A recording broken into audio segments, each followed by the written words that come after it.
Noon, everybody. And I was up until 1 in the morning putting that foam core up on the wall, trying to get ready for today, which is an extremely busy day. And I'm glad all of you are here on lunchtime. I figured let's try a lunch break today. And I go into locals, and it's like a book. Everybody's talking here. Okay, so let's see what's happening in locals before I start.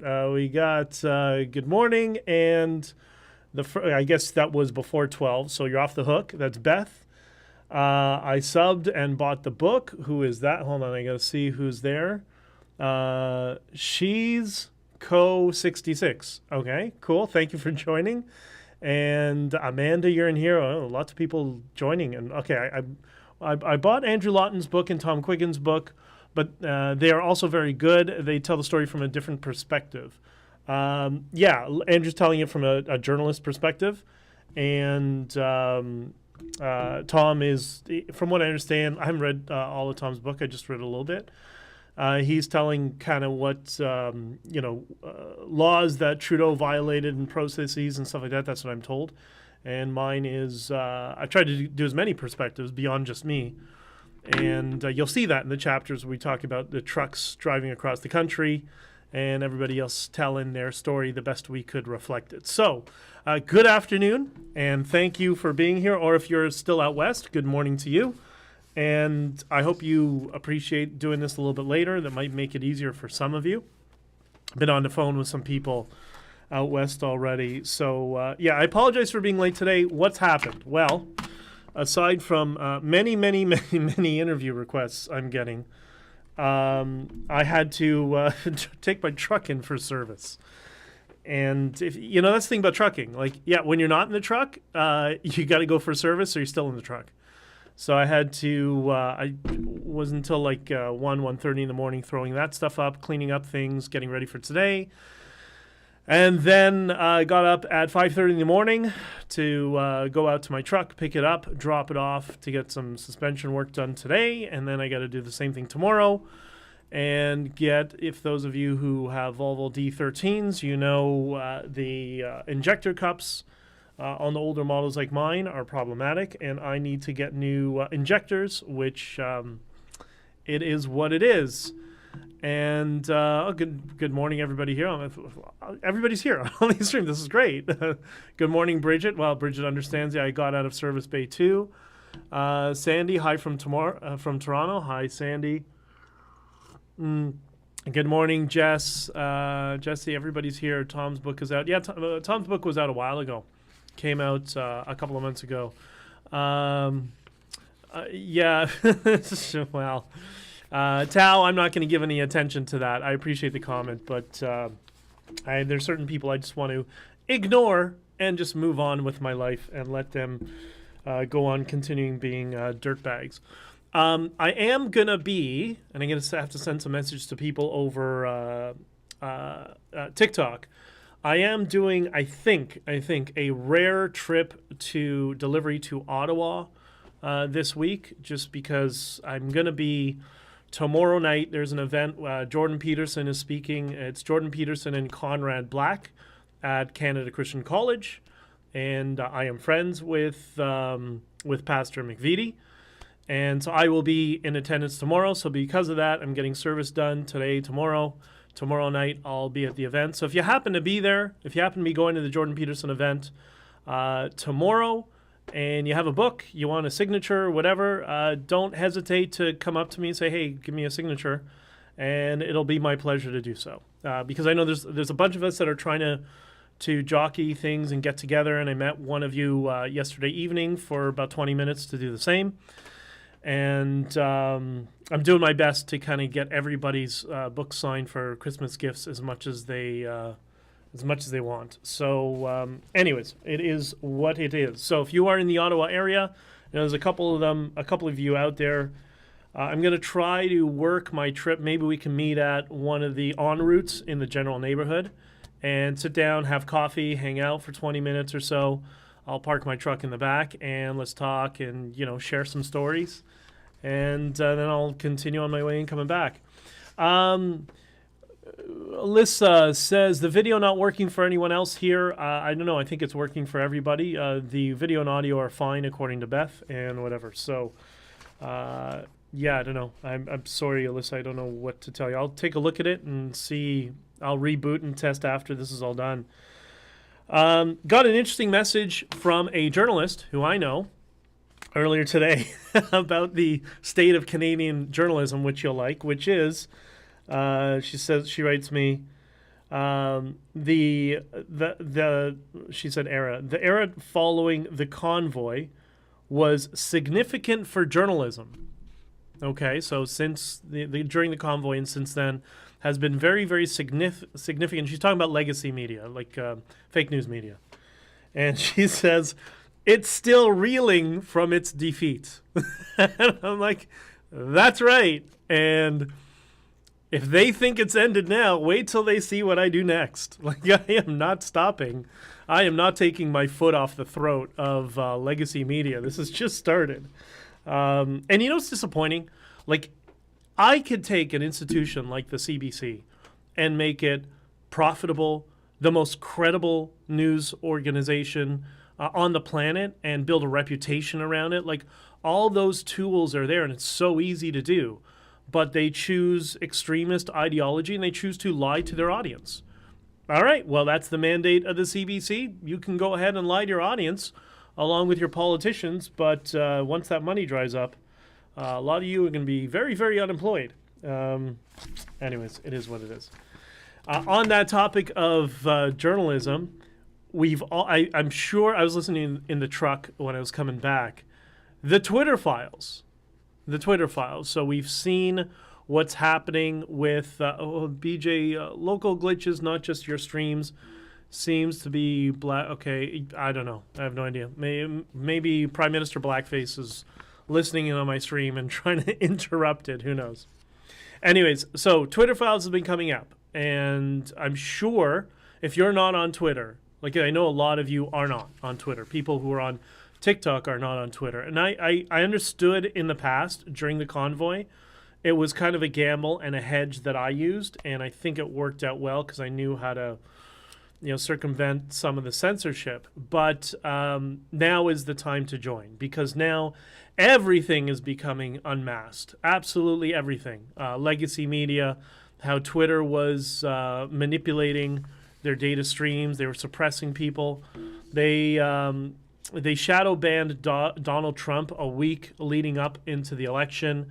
They suppressed James Woods because he was too influential.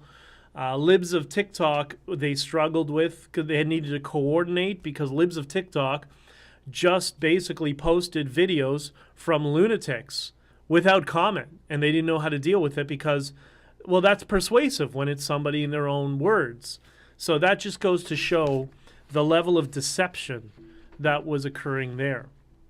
The Hunter Biden laptop from hell story was intentionally suppressed, and they knew what they were doing was unethical, because what they're sharing is all the Slack chats. For those of you who don't know, Slack is an inter-office communication device. So it's kind of like, imagine your Messenger on your phone or WhatsApp on your computer, but designed for groups. And you put those groups on your computer in your office. That's what Slack is. I've used it for many years as well. So Elon Musk basically shared all the Slack channels, conversations with Matt Taibbi and Barry Weiss, and they've gone to town on them. And Michael Schellenberger as well. People who are not necessarily on left or right, people who are not so partisan, I think is what he was going for, or people who will throw punches in both directions, which I think was smart. It gives it credibility. And next is going to be the Fauci files. Who knows what that is, but clearly they were all covering for Fauci, and they knew, or I'm assuming they suspected Fauci was lying about a number of things, and they were trying to cover for him. So welcome to media in the modern world, right? Isn't this the future we were all promised, right? Okay, there seems to be a connection on the broadcaster's end. I don't know, maybe. I don't know. I reset my router yesterday, so it should be okay. I'm sorry, Alyssa. I will make it up to you guys somehow. I promise. When I see you, I'm signing your book. And you're in Hamilton. You're not all that far, so there's no excuse. We should be able to meet up in person, so I can do that for you. So, anyways, so all of this is going on in the background. So we're all learning what's happening with Twitter, and how they're manipulating the data streams and suppressing certain content. Just on behalf of a political party. That's what they're doing, a political narrative. And what they also showed was the Trump administration not once, they had access to make requests, but in the period leading up to the election, they didn't actually put forth any requests. But on the Democratic side, it happened frequently. So there's a couple of things. The first thing is, do you think anything different is happening in Canada?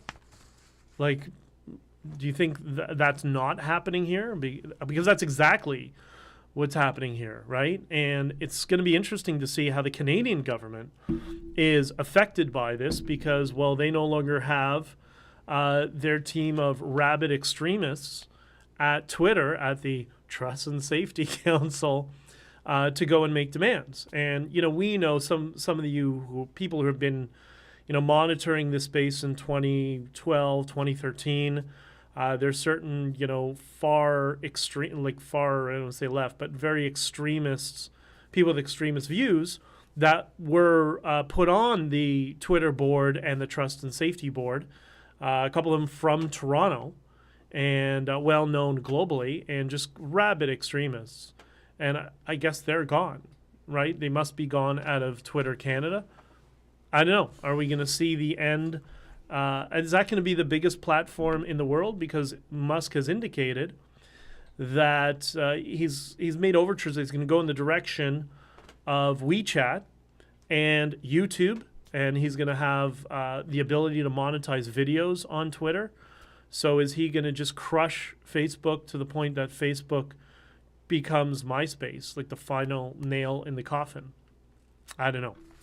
But so the two things that I think people are missing, one is this is happening in other countries as well. So this should have a ripple effects to politics around the world. We just saw what happened with Bolsonaro in Brazil, that there was manipulation in Twitter's headquarters as well, right? So Sandy, Musk is draining the Twitter swamp. Yeah, significantly. Sandy, where can I get the book? Go to, on that question, because somebody just emailed me and I responded. Go to honkingforfreedom.com. When you go there, there's 3 buttons at the top. One is Amazon, Kobo, and Etsy. The email I got was from somebody who doesn't want to use Amazon, which I get that. I understand that. So you have Kobo and Etsy, and then coming hopefully by the end of the week, we will, in line for a very big interview I have lined up, we'll have Barnes & Noble also set up so that you'll have those 4 alternatives for you to get the book. So just go to honkingforfreedom.com and you should be able to get it as much as you want, from any of those platforms. So the other thing that we're missing, I think, is we've seen all this manipulation. So what happens is the political class reaches out to Twitter and says, we don't like this message. We don't want, this is against the government, or this is, they always use bureaucratic language. Well, this is unproven, it's unfounded, there's no certainty on this. They try to put a veil of uncertainty around things to get platforms to remove things. And that's what Twitter was doing. Now I have a question. Isn't that exactly what legacy media is doing right now? Like right now, they're still doing that right now. There are calls going into, probably an increased number of calls, given what's happened with Twitter, going in from the Canadian government, from the provincial governments, because, Doug Ford was no fan of the working class or the truckers. There's calls going in from governments across Canada into legacy media institutions to tell them to change the narrative on their story. So this is not unique just to Twitter. This is how media has been operating for generations. Now you're just able to see it because some guy stuck his neck out and took a $44 billion line of credit, for lack of a better term. And so we could all have our free speech, but also we can see exactly how they were all colluding behind the scenes. Yeah, what do you think? Do you think we need to see transparency from legacy media? I like to see some of their emails, right? It's crazy. Yeah, locals and numbers are growing as well. All these alternative platforms. That's why I tell people who are on Facebook, I love you all. Get off Facebook. Get off of it. Abandon it. Get off it so I can stop broadcasting on here. I know you never will, but whatever, it is what it is. So, anyways, what Musk has been doing has been exposing what most of us knew the entire time. We just didn't understand how bad it was, right? Like, it's really bad. And I've mentioned this before. Scott Adams talks about this a lot. You see a little bit of it in the NLP world, where this just became popular years ago. I can't remember the name of the guy who coined the term cognitive dissonance, but you see a lot of it. This is when you tell somebody a fact and then they attack you personally. Like myself, with somebody at the Hill Times this week, just put out, a Benjamin Dichter, white supremacist. I was interviewed by the Canadian Jewish News. So apparently that makes me a neo-Nazi, being Jewish and going on a Jewish publication.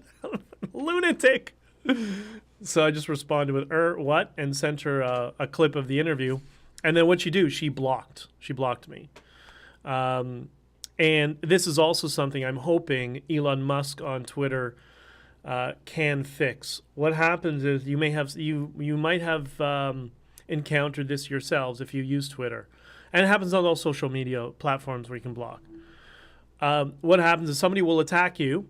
They'll call you a name. They'll run a whisper campaign. And by the way, this comes from political parties. All political parties, including the Conservative Party, all of them do this. These are all political, I call them whores, but, they're people inside the parties. What they do is they get online, they just start smearing people, calling people names, whatever it is. And then once you respond to them and refute their claim and you kind of win, and the people who are following the thread realize that that person's a lunatic, they then block you and then continue to smear just so that narrative can grow, which is what I've been through since the Convoy. And I knew exactly what they were doing, who was doing it, how they were doing it, where the money is coming from, who's funding it, all that sort of stuff. But that's how it operates. And hopefully we'll see an improvement to Twitter that when you block somebody, if you continue to defame the account or the individual, that an AI will be able to understand it's the same person, be able to allow you to see at least the defamatory tweets, right? Bridget says, yeah, old dog, new tricks. Yeah, leave the crack in the books. So yeah, this whole landscape, I think, is going to change with what's happening in Twitter. And I think if you're not on Twitter now, and Jesse, I know you've recently joined Twitter, and thank you for following me.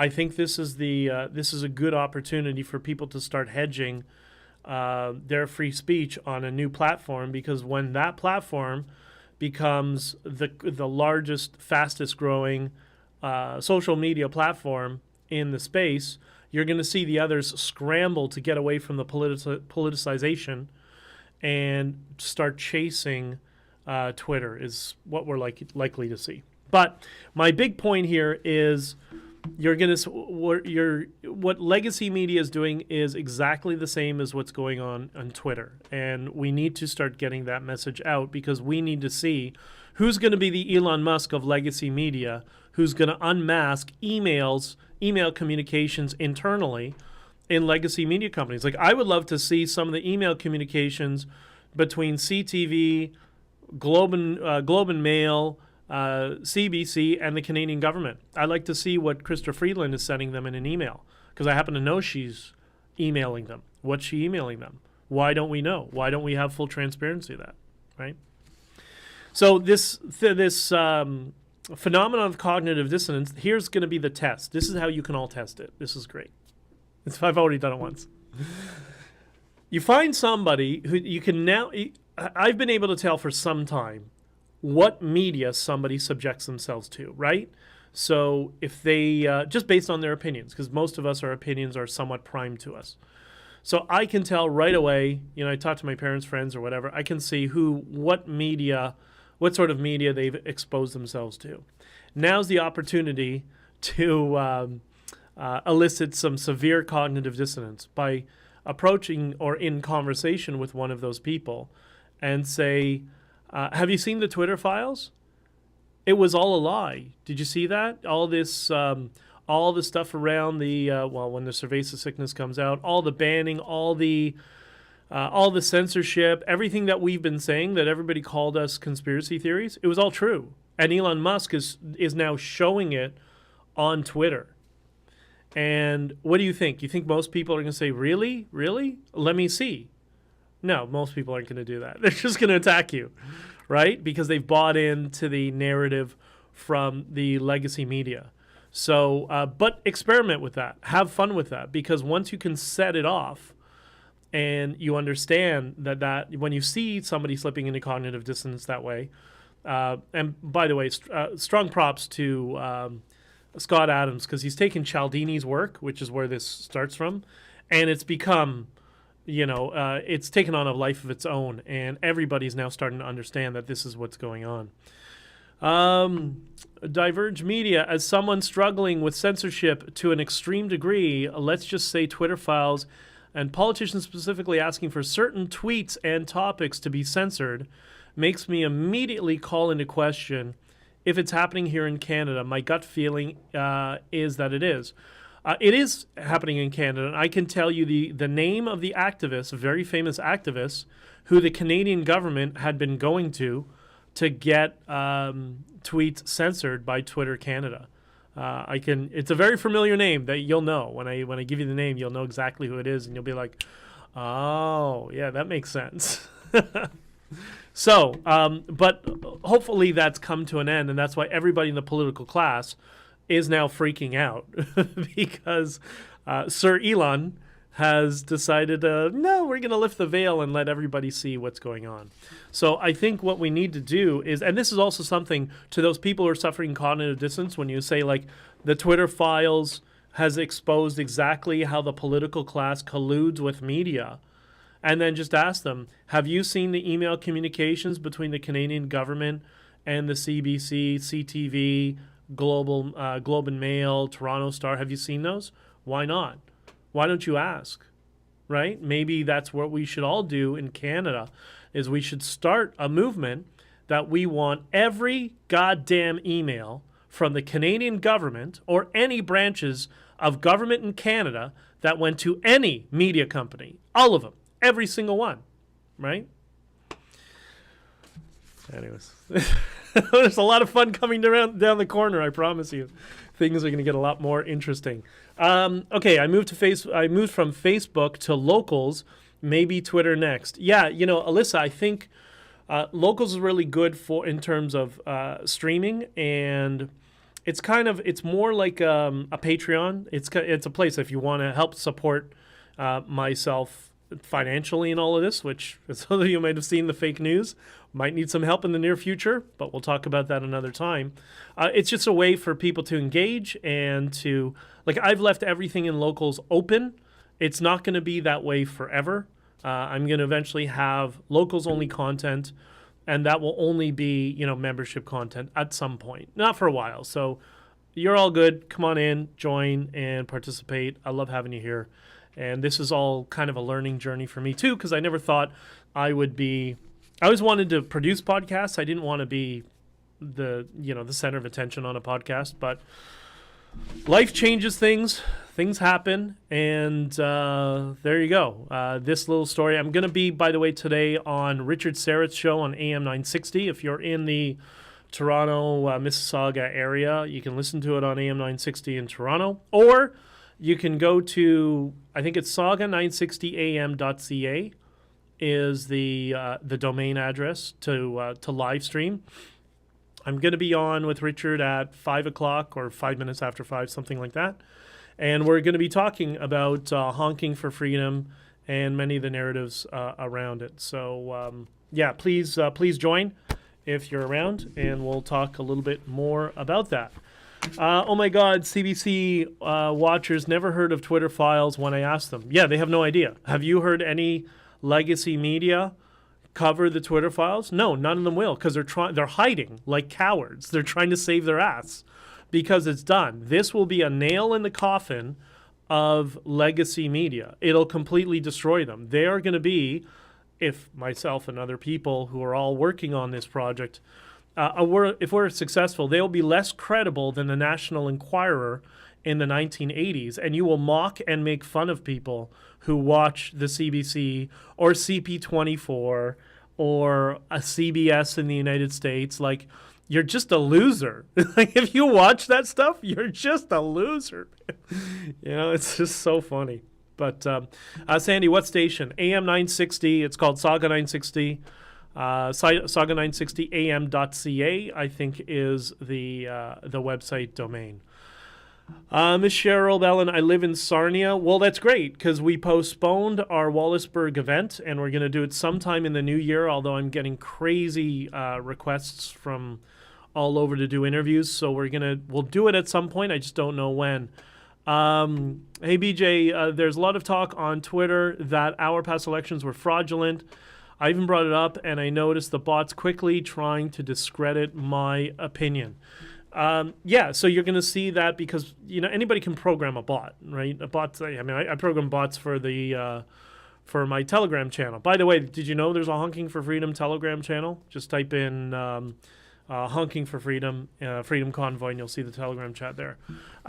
Anybody can program a bot. So what the political parties do, I mean, they don't do it themselves because they always have to have plausible deniability, but it's under their direction. So they hire firms that hire a digital communications team that can operate bots, and they'll have those bots create burner accounts on social media, like Twitter, to say, oh, BJ's a liar, or BJ cut and ran, or, you know, stuff like that. Those are API scripts, so they'll throw a bunch of insults in a spreadsheet, and they'll program the bot to access the spreadsheet periodically on a determined time.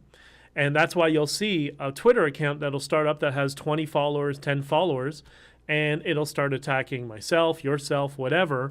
And you can tell, like, there's not very much interaction on that account because that account will be gone very quickly, because that's one of the things Elon Musk is trying to do to get rid of those bot accounts. Now, Facebook has not done that. Facebook has, I'm sure you've all seen, we all get requests from webcam girls and all sorts of stuff on Facebook. Those are all bots. So, you know, it's interesting how they choose what is misinformation, what is dangerous content, is having a political opinion. But the people who are scamming you, trying to scam you out of thousands of dollars for some, crypto, not Bitcoin, crypto scam, that they have no problem with. That they leave up. So it just kind of shows where their bias and their motivations are, that these social media platforms, until now, and locals included, locals, Rumble, Twitter now, I'd even say Telegram, these platforms are there, utilized by the political structure to propagandize you. That's what they've been doing. And that's why there's people in your family who have no clue what's going on, because any social media they've seen either, the programmable bots on Facebook, or they're watching the fake news on CBC, Global News, or whatever. So I think that's the way to do that. Anybody in your friends and family who says, I watch the CBC, you should respond, what are you, a loser? Like, what is wrong with you? Twitter just exposed how all these platforms are being influenced by the political class. What loser watches that nonsense and just make fun of them, right? Mockery is the second most powerful persuasion technique. All right, so going back to locals. Oh my God, MSN. Well, it's not mainstream media anymore. It's fringe media. So legacy fringe media is what I would refer to it as. It says Trump guilty of fraud, but Barnes and Viva said not true. An accountant used Trump's organization to do illegal things, not Trump related. So dispensers, it's mind-boggling. That's really going down the rabbit hole You don't even need to go that far, right? When you're talking to people who are completely unaware of what's going on and you're trying to clue them in to the reality of what's going on, just mention Twitter files exposed all of the lies. Because the problem is when you go into too much detail with somebody who's not been primed for the opposite of opinion, they're just going to get frustrated. They're going to get confused very easily, and then you'll lose them, right? Just Twitter files, Elon Musk, who's not really viewed as partisan on either side. That's why they're trying to smear him now, because they want to discredit him, so it's more difficult to use him as a persuasion tool, which is going to be very difficult, because right now Elon Musk is very persuasive on all sides of the political spectrum. So if you explain that Elon Musk bought Twitter, he exposed all the communications, and he shows how all the political class has been colluding to lie to you, utilizing legacy media to do so, just say that. Just leave it there and tell them, go on Twitter, type in hashtag Twitter files. You can go read it, right? Barry Weiss, a famed journalist from the New York Times, not exactly right-wing. Barry Weiss, Matt Taibbi, not right-wing. All these things that we get their backs up, they're not going to be there. So that will spawn some curiosity. Being pushed around by my McGregor. Oh, you Punchy McGregor? Punchy McGregor's pushing you around. Just take a baseball bat. He's such a loser. A loser. It's so, so funny. All of them suck. Yeah. Bridget, oh my dime. Okay, you guys are awesome. You're all having fun here. Everybody's giggling with each other in the chat here. Across YouTube and Facebook. Awesome. Okay, 2 more things, and then I'm going to run and call it short because it is lunchtime, and I know for those of you who are taking a break for lunch, thank you for doing this. I really appreciate it. I'm sorry I couldn't be here earlier, but I'm going on 4 hours sleep and dropping my truck off for suspension work, and then I got to go back there either later tonight or first thing in the morning tomorrow to get the injectors done, and it is what it is. So the other thing I just want to touch on, I know some of you got bored of this, but it's related to all of this. I'll put this all together at some point. That's right, John's in Vancouver. It's only not Vancouver, in British Columbia, in Dawson Creek. It is 10:30, and based on our conversation before, John, I hope I can get out there, and we'll see. Possibly February might be a possibility. I'm loving the lunch streams better. Really? Why? You know what the problem is? I would do it, but every minute of my life is accounted for right now at this time. So I gotta wake up at 6 o'clock. I gotta do a bunch of work. I gotta prepare to do a stream. I have to have the stream done by 10 o'clock the latest, preferably earlier, though I never make it. And then I got to get in my car. I got to drive a half hour, 45 minutes to my truck. I get in my truck. I got to go first I go to the office, get my paperwork, go to the truck, pick up my truck, go to the yard, pick up a trailer, and, get to the border. Because if I don't get there by 1 o'clock, I'm just sitting there in line. And I'm going usually as far as you can go in a day trip. So, John, would love to see you too, brother. And, if this all happens, I'll make sure. I'd like to be, go see a few places in BC and a bunch of you in different parts. And maybe even all the way up to Dawson Creek would be great. So we'll talk about it. We'll see if we can coordinate something. Bridget, you need a warranty. It's Bridget. Listen, the sales rep from my company's already trying to push a newer truck down my throat, and I just said, is it stick? And I was like, well, it's an auto stick. I'm like, yeah, that's not stick. So and my brother's trying to convince me to go with a Packard truck, and I don't know if that's me, but anyways, right now, well, let me finish paying off my truck. I got a little bit more time left. Once I get the truck paid off, then I'll think about it. Bridget, I'll talk to you. You'll tell me what to do. I know you're not shy about your opinions anyways, and that's what I love you guys for. Okay. The next thing. So I just wanted to touch on this. This is really important because I know, and it might be confusing for a lot of people. I won't go into too much detail. I'm not going to go too down the rabbit hole, but I just want you to know these 4 letters. CBDC, okay? The National Telegraph did an article in August on how the Japanese government had, turned away from the idea of going forward with a CBDC. There has been some developments, and now they're thinking about implementing a CBDC. Now, why is this a problem?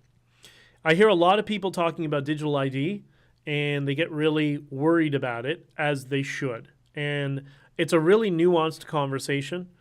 I personally would love that I wouldn't have to leave my house with a cell phone, and I could have my driver's license on my phone and be accepted, right? I think anybody would think that's great. But a CBDC, which is money, okay? Central bank digital currency is what it is, and countries like Canada are experimenting with CBDCs. The reason they're experimenting is because the country that tried to see its own currency, Venezuela, the petro, the value collapsed almost immediately. So any country that tries to implement a CBDC, which is, by the way, the opposite of Bitcoin. Bitcoin is freedom. CBDC is totalitarianism. That's all you need to know. Freedom, totalitarianism. These CBDCs, that will mean there's no such thing as a private transaction anymore. But when Venezuela tried by creating its own digital currency, the value plummeted. So they have to figure out, when they say they're testing CBDCs, I'm sure they're testing, and they're trying to test what sort of pressure points do we need to put on the population so they'll accept CBDCs and feel as though they're forced to use it, or else the value will just implode immediately. Everybody who's against digital IDs, you need to look at CBDCs and digital ID as the same thing, right? Or at least cousins of the same thing, and they work together, right? When you hear the term blockchain, the short version of, like, people say, what is a blockchain? It's a slow database. Just think of it, a very secure database, but it's very slow. No government needs a slower database. We need faster databases. We need to interact quickly. But the only reason they would want a slow database or a blockchain database is because all the information is there permanently and can't be wiped out. And one block verifies to the other. It gets quite complicated. But this is all very concerning, because a digital ID in of its own, I don't really care if it's not on a blockchain, centrally controlled, all that sort of stuff. There's privacy, whatever. Okay, fine. But that's not what they're trying to do. They're trying to tie that to the money in your wallet. So there's no such thing as a dollar bill anymore that you can just give $20 to the babysitter. That won't exist anymore. The government will know and be able to block or tax every transaction that you have in your life. It is the end of privacy. It is part of the reason I was so engaged in the Freedom Convoy, because I saw that the ArriveCan app was laying the foundation for this nonsense. And I was very hard on Premier Scott Moe, a conservative, by the way, who talked shit out of his mouth during the convoy when he said, "Oh yeah, we're going to get rid of the provincial app, and we're going to implement an improved, digital ID system or whatever." Don't trust these politicians. It doesn't matter what party they're in. You step on their throat until they do what you want. That's why they don't like me. That's why they always smear me. That's why they say, "Oh, Dichter cut and ran." That's why, "Oh, Dichter stole the money." Because they know I don't care. I'm not going to let them get away with it. And neither should you. This is really important. If those things come into play, CBDCs and a digital ID that is on a blockchain, you are screwed. We are all screwed. And it is what it is. Tao says, Scott Moe's caved to the NDP in Saskatchewan, and they're saying something. The NDP in Saskatchewan is probably the weakest party in Canada next to the Green. They're all doing that. We have that clown in Toronto, John Tory, right? John Tory is the biggest spineless weasel in politics. He does everything the communists want, right? If the communists told him to shoot himself, he would do it. Like he's that devoid of any character. That's what's taken over our political class, and we're gonna get digital ID and CBDCs if we don't stop this now. That's why when I've said many times, the Convoy, this amazing moment, this was just one step, right? And it really was. But we need to get this on the radar of people who didn't support the Convoy. You know, I have a friend of mine. He's quite liberal, didn't support the Convoy, didn't want to talk to me about it, didn't want to hear about it, and whatever. Just, let's not talk about politics sort of thing. We all have friends like that, right? He's now reading the book. And, he said to me the other day, he said, I can't believe what I missed out on. Right? And this is somebody who's on the liberal. So that's why I did Stephen LeDrew's podcast. I think he's released 2 episodes. He does that 3-minute interview style. And he's got the third one popping up in the next few days or something like that. I'm not sure. Because I'm trying to reach people on the other side. And we need to do that too. And we can't do that if we're all calling each other names all the time. Because that just gets their backs up. But we need to get them to wake up, because if not, they're going to be screwed as much as we're going to be screwed. I can get really technical with this stuff, with CBDCs and blockchains and, Bitcoin, how it's different, and crypto, how that's different. But you don't need to know that, right? You just need to know that digital ID and CBDCs, one is the ID, one is the money, and the two of them work in succinct, that you will have no freedom, none, zero. And this is very serious. So I can end it there, so I don't talk more about that. If you have more questions about like blockchain and Bitcoin and all that stuff, I know, Jesse, you're still wanting to learn. We're going to talk about that on Twitter. Follow DJ Satoshi on Twitter. He does the beginner courses. Pam, who is in here, her username is Pandemonium. She is new to Bitcoin as well. Well, newish now. She's been onboarded. Reese has been onboarded. There's a bunch of other people who were in the same position as you not too long ago. That's why I, like BJ, we don't back down. We regroup and do something better. Yeah, it's a chessboard, right? We're moving pieces on the chessboard, and it's not going to DJ Okie Dokie. Jesse, you're awesome. No, DJ Satoshi. Satoshi Nakamura. Just type in the inventor of Bitcoin and you'll find the name Satoshi. There's a lot of people on Twitter who use that name. They use the moniker Satoshi to show that they're Bitcoiners. There's I'll send you his Twitter handle and you can reach out to him. And Pam knows him as well. Has been in Bitcoin Twitter Spaces on Bitcoin, or Bitcoin Twitter Spaces on Twitter. But also very important, Bitcoin is freedom, as we saw during the trucker convoy. CBDC is the opposite of freedom. It's far more oppressive than what you have right now. Far more. So imagine you have $1 in, $20 in your wallet or $50 in your wallet.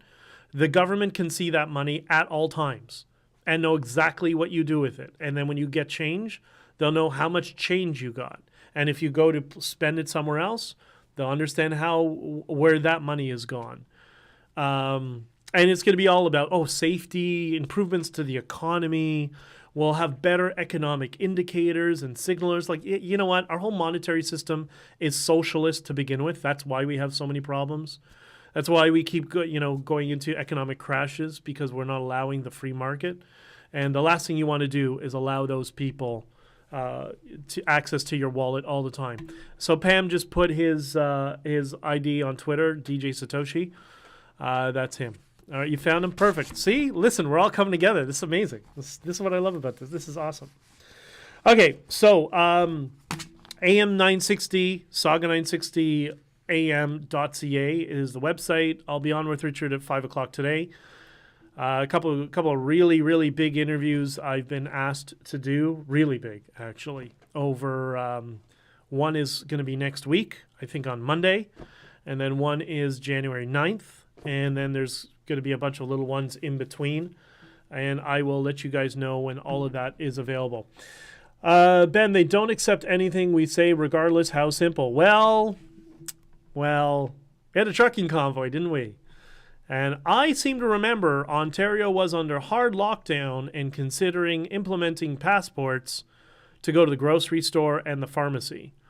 And that's now fallen by the wayside. So if we stick together and we don't fight with each other and we don't allow people who have ties to political parties to divide us and cause, divide and conquer.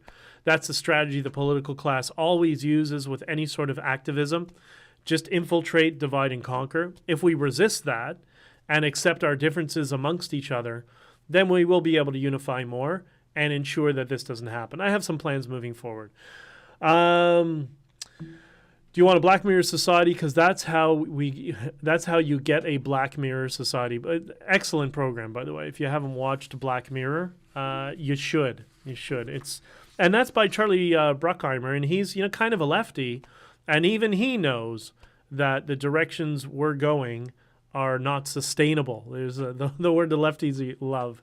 It's really not sustainable, and it's going to destroy our society if this continues. And listen, it's not going to happen tomorrow. This is a generational shift, maybe multi-generation. It took 500 years for the Roman Empire to collapse. I don't think we're on that downward trend. I think we're actually on the verge of something very positive and a new enlightenment. And that will happen if we start communicating with people who we disagree with politically, maybe on the other side of the aisle. We start to get certain tools. Krista Freeland likes the word tools, right? Okay, here's my tool, Krista. If we use these tools to get in the minds of reasonable people who are on the other side, who are just unaware of what's going on, then we'll be able to unify with people who we, may not agree with on a whole bunch of stuff, but we'll all agree on freedom. I mean, our families and our colleagues, etc., don't accept what we say. That's why you got to be strategic in the method at which you are persuasive, and it's repetition. It's over and over again in multiple sources. That's why I say Elon Musk is a very good tool for persuasion, because you're not going to accuse him of being right-wing, even though they're trying to paint him that now. And the reason they're trying to do that is that they smear him as right-wing, then the people on the left won't acknowledge him and listen to him. But he's Mr. Electric Car. He's Mr. of Visionary of Mars. That's not associated with the right wing. That's why that narrative doesn't grab hold as much as they're trying to push it. So, anyways. Please keep me posted on the date and location of the closest meetup. Have an amazing day, everybody. That's from Alyssa. Thank you, Alyssa. We will. A couple of comments I'm going to throw out here, and then we'll call it an afternoon, let you all get back to work, and I'll do the same. Jesse doesn't have a huge attention span. You know what? Bit by bit. And I know, I have friends that are not techie, but who I've gotten into Bitcoin. It's not nearly as daunting as you think it is. And you are all amazing. Thank you so much, and for being here and all that stuff. Okay, so comment is from somebody in Ottawa. I thought this was interesting. I live in Ottawa, born and raised. The convoy gave not only myself, but many others hope during very dark times. And since the convoy, so much government corruption has been exposed, which is Twitter files, as we've explained. We need to know the Canadian Twitter files. I'm so glad I got to be a part of it. And that it happened in my hometown. Was the most peaceful, loving, eye-opening experience I've ever been a part of. Being there, seeing the love, people feeding homeless, men who were strangers to each other hugging, people singing and dancing, kids playing. It was the way the world should be, and all the media and the government did was lie about it. I'll never forget being there, seeing kids playing on bouncy castles and looking up to see the snipers all over the rooftops. With kids in bouncy castles, and Trudeau had snipers on the bouncy castles. This is how those cops didn't resign in mass, I have no idea. Shame on this government and anyone who supports them. So that is from yet another person in Ottawa, who are many of the people who were in the crowd when we were having music concerts, when I was speaking on the weekends, when Pastor Hildebrand was speaking. They were doing some comedy sets during the week. People were just getting up and sharing their thoughts and love for people. And they had snipers on that, just like Iran. That's what Canada had become. The next comment, Hideko, says, I'm a Canadian expat. Some of the smartest people I know in Canada could not see the forest through the trees. Some had marched for human rights, but were willing to throw them away during the pandemic. It was a sickening time for me. I'm still ashamed to be Canadian. The truckers' movement was the only symbol of hope I had. Thanks to those who stood up for human rights and confronted the corrupt government. And thank all of you who put those comments out there. Those were, I think both of those were after the interview I did on the Hill. For those of you who didn't see it, I was on the Hill with Batya Sargon, who is a well-known journalist, independent journalist in the United States. She is absolutely lovely and wonderful. She was supportive of the Convoy the whole time, sending me messages, along with many other people in the United States, many other journalists that were sending me messages over Twitter, which is why Twitter is so powerful, during the Convoy. And you're going to probably see a lot more of me in American media sometime soon. So I'm going to do my best to never shut up and not let any of our politicians, I don't care about party, I'm not letting any of them off the hook. And until they finally submit and come over to our side and cut this bullshit of, oh, it was peaceful, but then, it got out of hand. Complete bullshit. Any politician who says that to you is lying through his or her teeth. Do not let them get away with it. It doesn't matter what party they're in. They are lying to you. And do not allow your own party to lie to you. Put pressure on them. So, okay, because I'm so lost in the comments now. Crown dropped all charges against the Freedom Convoy protester.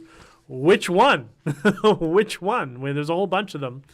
And there's a whole bunch of us dealing with lawfare right now, which is using the law as a weapon to target people. And there's a lot of that going on still now. And I'm going to talk more about it. So anyways, okay. So this afternoon, Saga 960 AM. If you go to the Hill, you'll see the interview I did the last... they re-uploaded the interview, actually. It was quite popular for them.